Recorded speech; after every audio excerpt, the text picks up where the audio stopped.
चलिए चलिए आज हम पढ़ाएंगे आप लोगों को क्लास 10th की साइंस और अध्याय 2 चलेगी।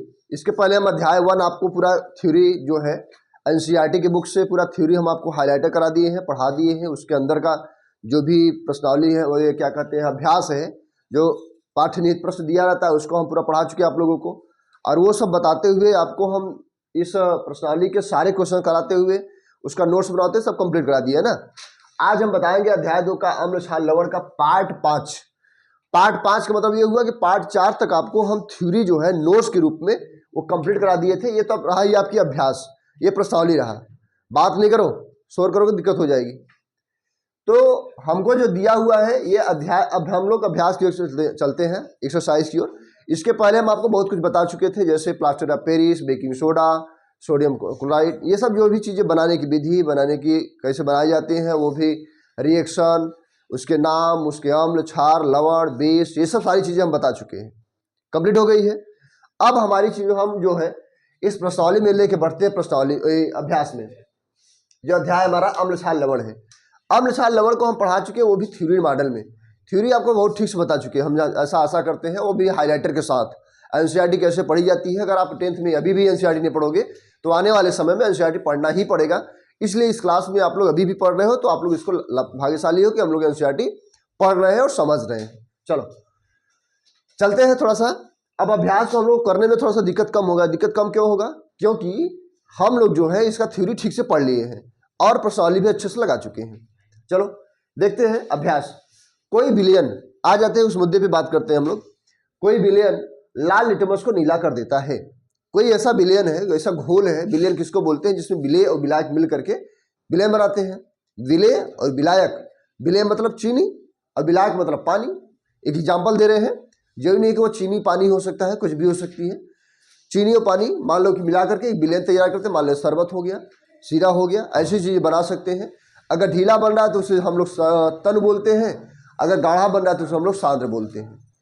ठीक, चलिए ये हो गया। कोई विलयन लाल लिटमस को नीला कर देता है तो इसका पीएच जो संभवतः मान होगा वो क्या होगा।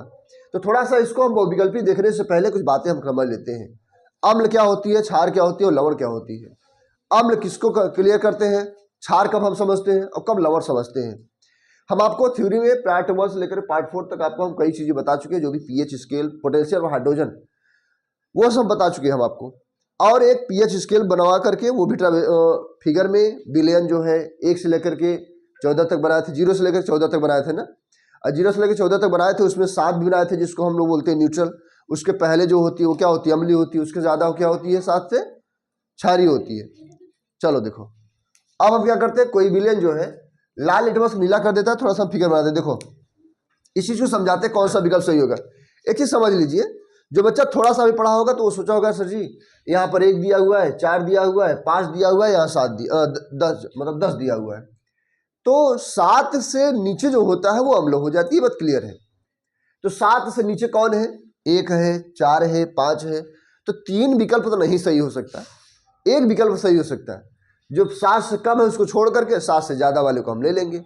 एक चीज़ इस तरह से हम गेस कर सकते हैं। You can guess it. आप क्वेश्चन नंबर फर्स्ट देखो, कोई विलयन लाल लिटमस को नीला कर देता है तो हम क्या करते हैं, पहचानते। आप लोग को सबको याद होगा कि जो पीएच की वैल्यू होती है, ये पीएच अगर है, अगर ये 7 से कम, समझो कैसे ये पढ़ने के कुछ बच्चे इसको लिख तो लेंगे लेकिन समझ नहीं पाते कि लिखा क्या है, और लिखा है तो पढ़ते कैसे हैं, कौन कम है कौन ज़्यादा है।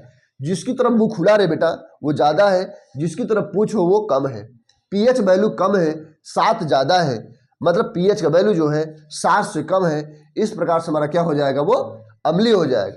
जब पीएच वैल्यू, एक पीएच पैमाना होता है, पोटेंशियल ऑफ हाइड्रोजन, उसका पैमाना होता है। जब हम उस विलयन को पीएच 7 से कम कहते हैं तो उसको क्या कहते हैं, हम अम्ल कहते हैं। अच्छा, पीएच वैल्यू अगर 7 से ज़्यादा हो तो क्या कहोगे, क्षार कहेंगे। तो क्या, और एक चीज़ ये हो गया, ये क्लियर हो गई आपकी, इसे हम अम्ल कहेंगे, अम्ल हो गया। और पीएच का वैल्यू अगर 7 से ज़्यादा हो जाए तो उसे हम क्षार कहेंगे।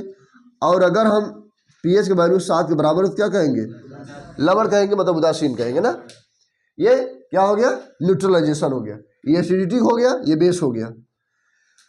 अब रही बात लाल लिटमस को नीला कर देता है।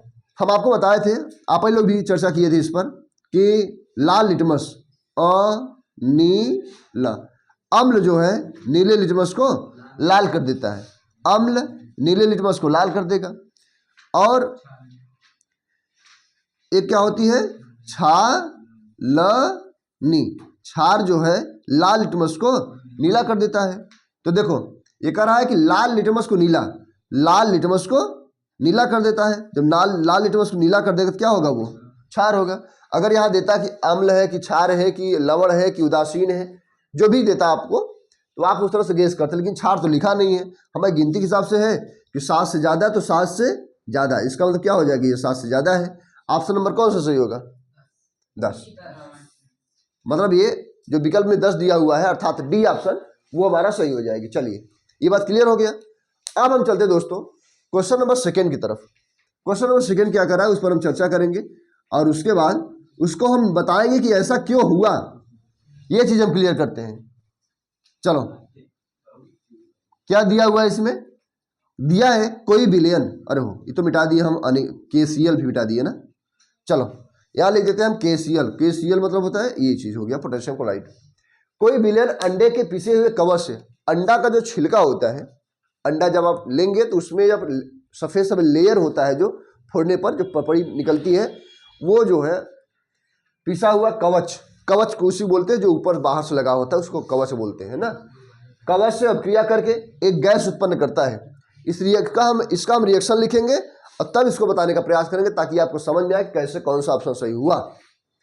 कोई विलयन अंडे के पिसे हुए कवच से अभिक्रिया करके एक गैस उत्पन्न करता है। बताने में तो बता दिया जाएगा कौन सा ऑप्शन सही है। चलिए इसके बाद वाला क्वेश्चन हम दे देंगे कि आपको ये बताइए कि कौन सा सही है और वो कैसे सही है। कोई विलयन अंडे के पिसे हुए कवच से अभिक्रिया करके एक गैस उत्पन्न करता है जो चूने के पानी को दुधिया कर देता है। जो चूने का पानी होता है उसको दुधिया कर देता है, मतलब दुधिया रंग हो जाते हैं। तो इस विलयन में क्या होगा, ऐसा कौन सा चीज डाला जाएगा, NaCl, HCl, लिथियम क्लोराइड, और KCl मतलब होता है, K मतलब होता है पोटेशियम और Cl मतलब होता है क्लोराइड। चलो ये हो गया, पहले हम इसको लिख देते हैं तब आपको समझाते हैं, ठीक है ना, क्योंकि क्या क्या कारण है इसका।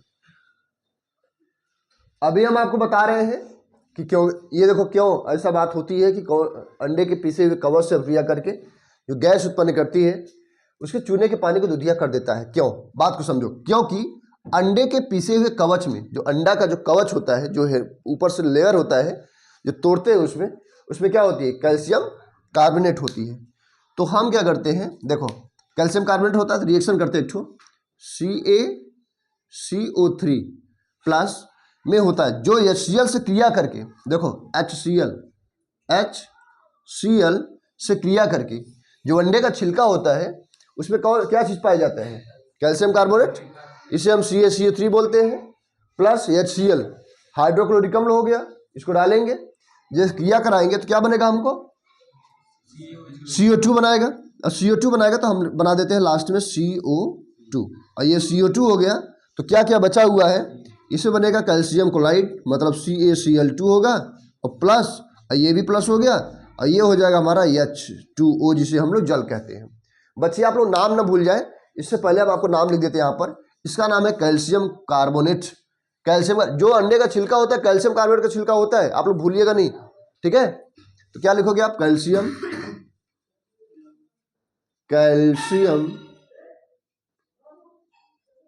कार्बोनेट, कैल्शियम कार्बोनेट, और उसके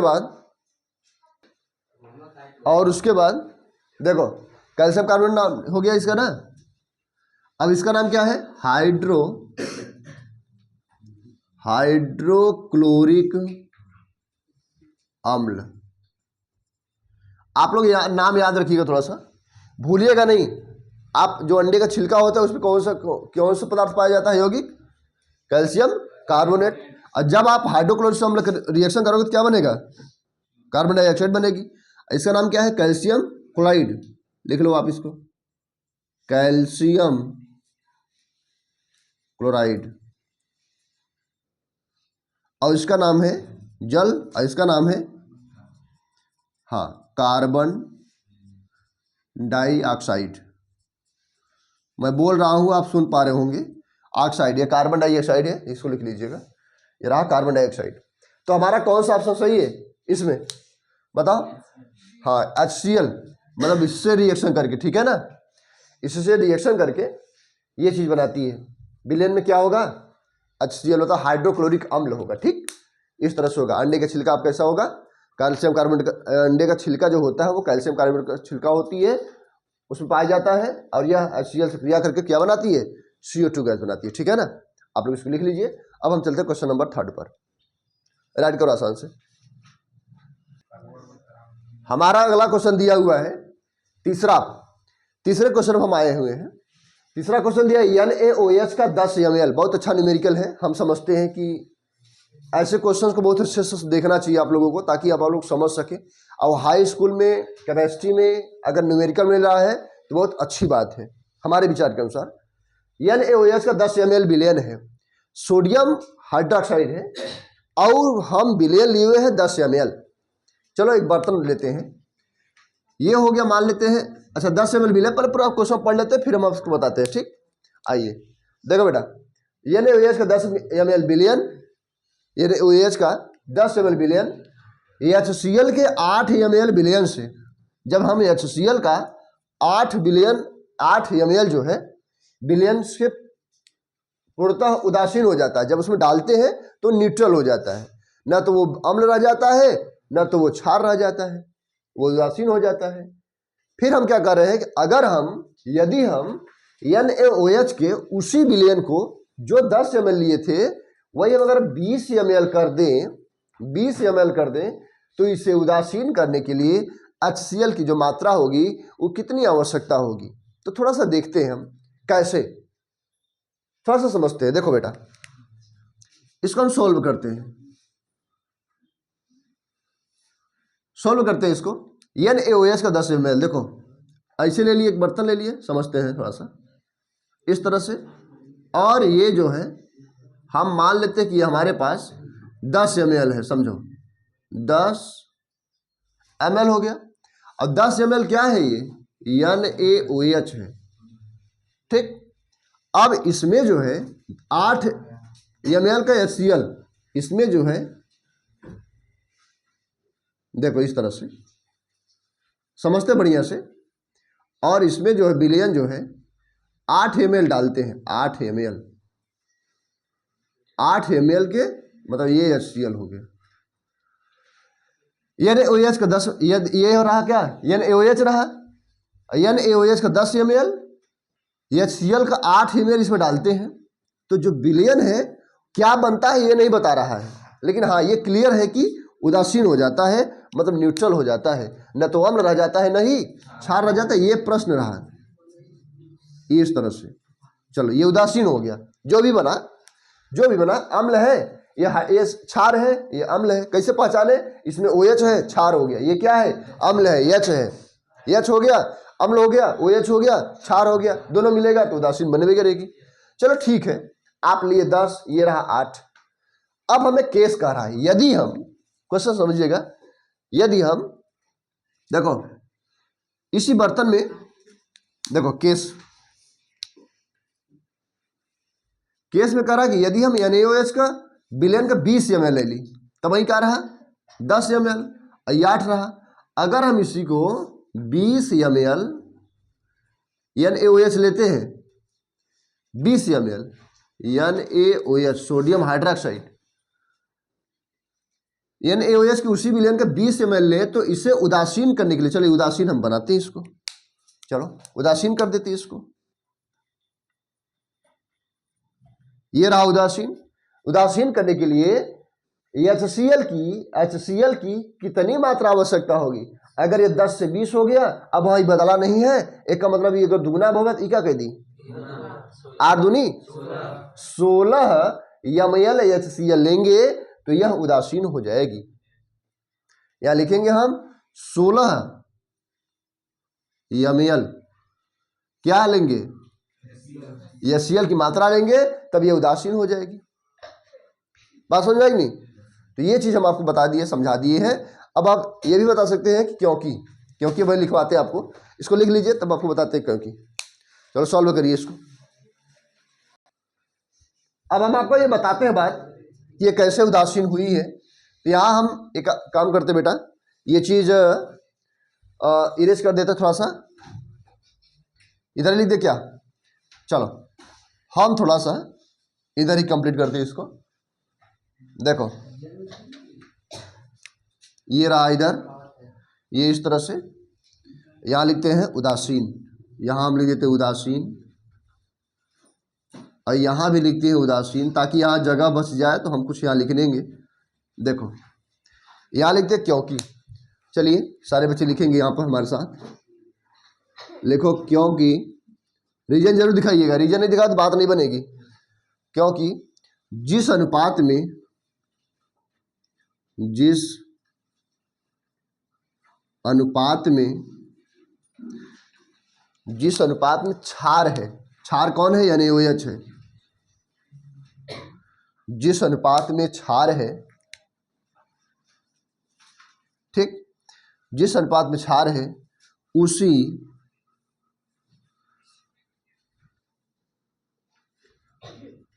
उसी अनुपात में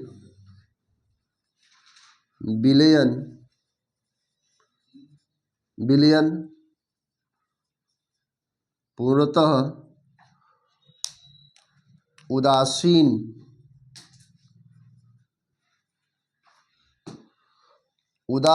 हो जाता है।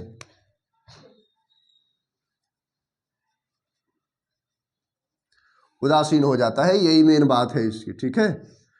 इसको स्टार लगा दिए हैं कि जिस अनुपात में आपका सोडियम हाइड्रोक्साइड है, क्षार है, उसी अनुपात में आपको अम्ल मिलाने पर वो चीज़ उदासीन हो जाएगी, मतलब न्यूट्रल हो जाएगी, ठीक।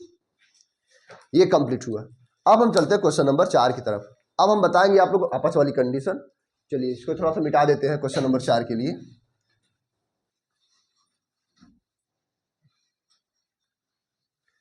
क्वेश्चन नंबर 4, अब आप समझ लीजिए एनसीईआरटी की तरह एक्सरसाइज कर रहे हैं, अब थ्योरी पढ़े हैं, तो आपको ये चीज़ जाना आ रहा होगा कि हम किस तरह से सवालों कर रहेंगे ना। क्वेश्चन नंबर 4, चलो बेटा क्वेश्चन नंबर 4 हम लोग लिखते हैं, अपच का उपचार करने के लिए। चलिए यहाँ लिखते हैं क्वेश्चन, अपच, ये बेटा कंप्लीट कर लो, उसके बाद आगे लिखो, अपच का उपचार करने के लिए, अपच मतलब जो पचे न, उसी बोलेंगे अपच। अपच का उपचार करने के लिए हम लोग किस चीज का उपयोग करते हैं, निम्न में से लिखो,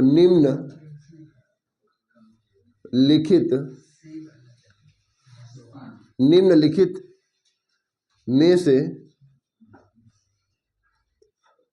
ये चीज किस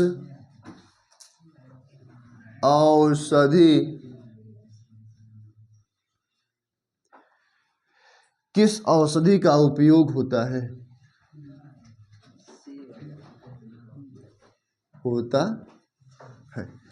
हम जो है, चलते ऑप्शन लिखते हैं, तब आप लोग से चर्चा करेंगे क्यों कैसे, ठीक है ना, ये चीज जरूरी है। देखो हमारा क्वेश्चन नंबर 4 यही रहा, वो तो मिटा दिया आपको, और हम आप यहाँ पे विकल्प दे दिए ना। दिया हुआ है अपच का उपचार करने के लिए। अब आप समझ लीजिए अपच का उपचार करने के मतलब जो खाना पीना हम लोग खाते हैं और उसमें जो चीज़ कभी कभी नहीं पचती है, जो नुकसान कर देती है, और उसके उपचार के लिए, उसका उपचार हमको करना है, तो कौन सी औषधि का उपयोग करेंगे। तो इसके पहले आप समझ लीजिए कि पहले ये बात जानना जरूरी है कि जो चीज़ हमारे पेट में उत्पन्न होती है, अम्ल उत्पन्न होती है कि क्षार, अम्ल उत्पन्न होती है। तो अम्ल जो उत्पन्न होती है, अगर अम्ल नहीं उत्पन्न हो रही है तभी हमारा पेट घबराएगा, और जब अम्ल उत्पन्न करने के लिए अम्ल का विरोधी कोई डालेंगे हम, तभी जाके सही ठीक होगा वो चीज़। तो पहले हम ऑप्शन लिख लेते हैं जो दिया हुआ है, एंटीबायोटिक ना, पहला ऑप्शन लिखते भैया, एंटी, लिखो आराम से, एंटीबायोटिक, ये रहा आपका एंटीबायोटिक। अब एंटीबायोटिक क्या बोलते हैं, प्रतिजैविक, एंटी मान लो तो प्रति, बायोटिक माने होता है जैविक, इस तरह से। एंटीबायोटिक को कहते हैं प्रतिजैविक। ये हो गया।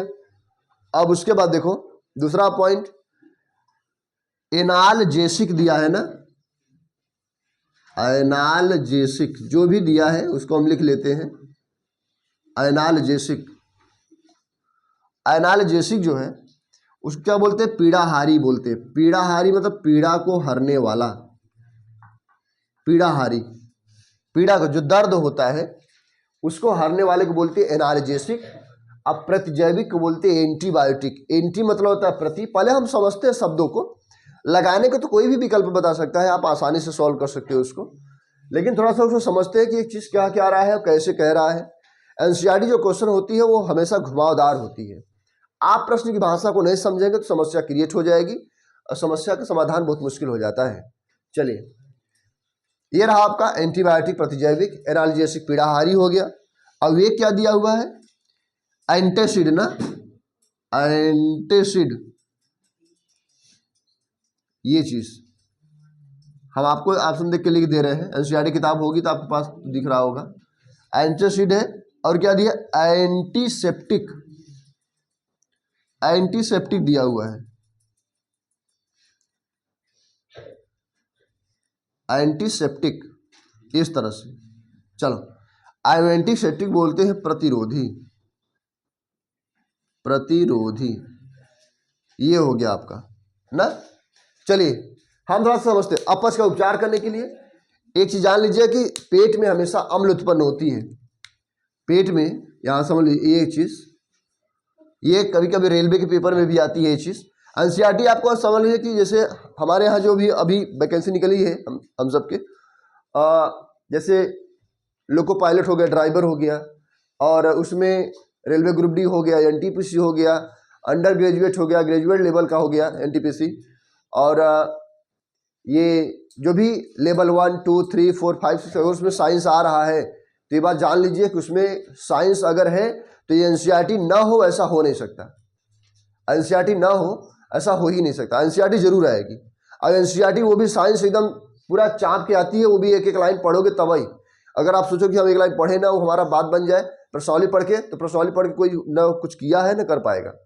आपको एनसीईआरटी ठीक से पढ़ना पड़ेगा, क्योंकि हर एक वाक्य में, हर एक लाइन में उसको कई प्रकार से प्रश्न लपेटता रहता है, वो कई तरीके से क्वेश्चन लिखता है वो, इसलिए आप लोग थोड़ा सा उसको कोशिश करोगे तो बात बनेगी।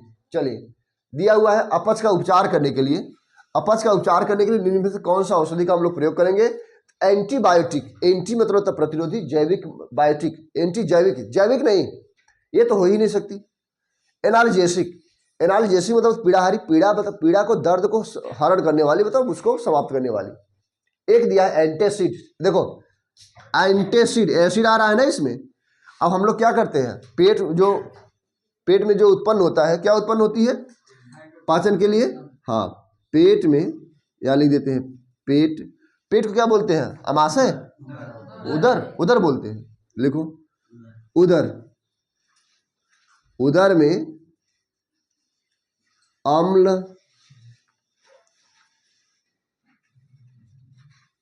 उदर में भोजन, ऐसे भोजन पचाने हेतु, उदर में भोजन पचाने हेतु अम्ल उत्पन्न होता है ना, अम्ल उत्पन्न होता है, ये हो गया, अम्ल उत्पन्न होता है, इस चीज को भूलिएगा नहीं, क्लियर, अम्ल उत्पन्न होती है। अब देखिए ये वाला चीज है अम्ल उत्पन्न, एसिड है तो कौन सा आंसर सही होगा बताओ, सी सही होगा ना, तो कौन सा होगा, ये एंटी एसिड हो गया, ये वाला ऑप्शन यही करेक्ट है, भूलिएगा नहीं, ठीक है ना, एंटी एसिड, हमेशा यही चीज दवा का भी इस्तेमाल करते हैं जो भी डॉक्टर देते हैं। कभी कभी आप वो जो प्रचार में देखते होंगे, कभी एडवर्टाइज में, हाँ कुछ देता हो ना, इनो, हाँ जो शादी विवाह होता रहता है उसमें समोसा खा लेता है, समोसा खा क्या करता है वो, अच्छा उसके बाद फिर अब शादी में कहीं जाएगा नहीं पत्नी को छोड़ के, कौकिया लगा था, अजीब लगा यार। ये देखो एंटी एसिड उत्पन्न करते, ठीक है ना, ये क्वेश्चन नंबर 4 हो गया। आपको हम आज क्वेश्चन नंबर 4 तक समझाए हैं। चलिए इसको लिख लीजिए ऑप्शन। ये ठीक हो गया, ये स्टार बना दिए हैं। अगला वीडियो आपका पार्ट 6 में नेक्स्ट आपका क्वेश्चन नंबर 5 से, आपको क्वेश्चन नंबर जो 5 दिया हो और रिएक्शन कैसे कैसे है, कैसे कैसे करना है हमको, कल हम चर्चा करेंगे इसका ना। आज ये वाला वीडियो अपलोड हो जाएगी। आप लोग ध्यान दीजिएगा, पर डे का पर डे आप तैयार रखिएगा, ठीक है ना। चलो धन्यवाद।